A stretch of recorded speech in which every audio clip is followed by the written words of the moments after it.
اللہ کی پناہ چاہتا ہوں شیطان مردود سے۔ اللہ کے نام سے شروع جو نہایت مہربان رحمت والا۔ اللہ کے نام سے شروع جو بہت مہربان رحم والا۔ قسم ان کی جو بھیجی جاتی ہیں لگاتار، پھر زور سے جھونکا دینے والیاں، پھر ابھار کر اٹھانے والیاں، پھر حق ناحق کو خوب جدا کرنے والیاں، پھر ان کی قسم جو ذکر کا القاء کرتی ہیں، حجت تمام کرنے یا ڈرانے کو۔ بے شک جس بات کا تم وعدہ دیے جاتے ہو ضرور ہونی ہے۔ پھر جب تارے محو کر دیے جائیں اور جب آسمان میں رکھنے پڑیں، اور جب پہاڑ غبار کر کے اڑا دیے جائیں، اور جب رسولوں کا وقت آئے، کس دن کے لیے ٹھہرائے گئے تھے؟ روز فیصلہ کے لیے۔ اور تو کیا جانے وہ روز فیصلہ کیا ہے؟ جھٹلانے والوں کی اس دن خرابی۔ کیا ہم نے اگلوں کو ہلاک نہ فرمایا، پھر پچھلوں کو ان کے پیچھے پہنچائیں گے؟ مجرموں کے ساتھ ہم ایسا ہی کرتے ہیں، اس دن جھٹلانے والوں کی خرابی۔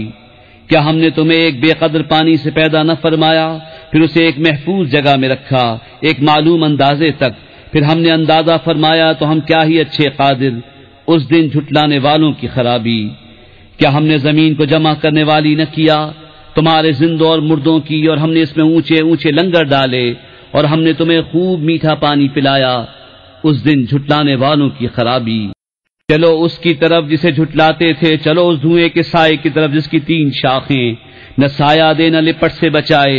بے شک دوزخ چنگاریاں اڑاتی ہے جیسے اونچے محل، گویا وہ زرد رنگ کے اونٹ ہیں۔ اس دن جھٹلانے والوں کی خرابی۔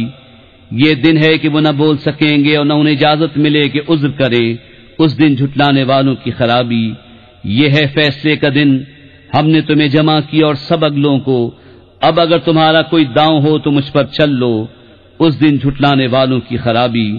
بے شک ڈر والے سایوں اور چشموں میں ہیں، اور میووں میں جو ان کا جی چاہے۔ کھاؤ اور پیو رچتا ہوا اپنے اعمال کا صلہ، بے شک نیکوں کو ہم ایسا ہی بدلہ دیتے ہیں۔ اس دن جھٹلانے والوں کی خرابی۔ کچھ دن کھا لو اور برت لو، ضرور تم مجرم ہو۔ اس دن جھٹلانے والوں کی خرابی۔ اور جب ان سے کہا جائے کہ نماز پڑھو تو نہیں پڑھتے، اس دن جھٹلانے والوں کی خرابی۔ پھر اس کے بعد کون سی بات پر ایمان لائیں گے؟ کر کے عمل قرآن پہ جنت کی راہوں پہ چلتا رہوں۔